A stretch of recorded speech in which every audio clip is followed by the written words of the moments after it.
something I learned about government and politics is that any attention you get, any platform you get, you have to use it. And when I think about kind of like what I'm doing, I always think about our ancestors and how until this day we pray and we pray to the land, we pray to the sun because we really just want us to be in balance with nature and each other. When I got to UCSC, the first thing I did is I started a community.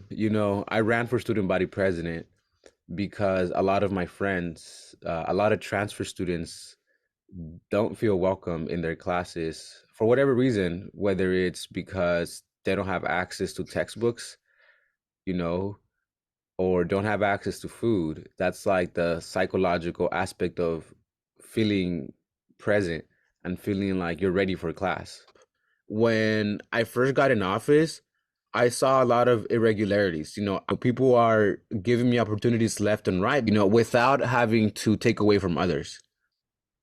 And one thing that I decided early on is because I know who I am, because I know where I come from, and I know where we're going, I tell everyone this is my prize, and it's a good prize, I think. And I think there's something they're not willing to buy me out for. Whenever you talk about money, whenever you talk about greed, whenever you talk about inequality, whenever you start shedding the light on why people have so much and why people have nothing, people that have so much start getting threatened, you know? And that's what happened with the chancellor. You have people who literally don't have anything living under the bridges. And then you have administrations who's giving themselves raises and using our funds to enrich themselves. The chancellor, a Mexican who had all the social justice language, basically talked himself with all this jargon that we use in academia into getting a raise, you know? And it was disgusting how behind his brown face, it was all these suits and ties, uh, not to serve white, black, or brown. It was to serve green, money, you know? So at the end of the day, it comes down to money.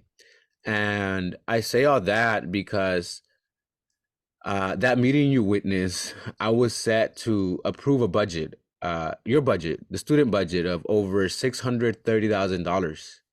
And in that budget, I was going to basically I was set to cut their salary to zero, take back what administration was taking because they had approved it the previous year, and give that all back to the students. Until this day, I have not taken a check from the student government. I still have my check that I'm going to make a point to the chancellor.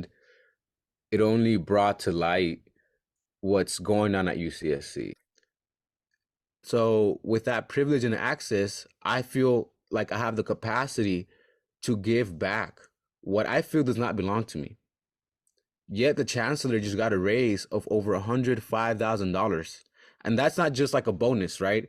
That's every year she's going to get $105,000 because people in power are only getting more sophisticated.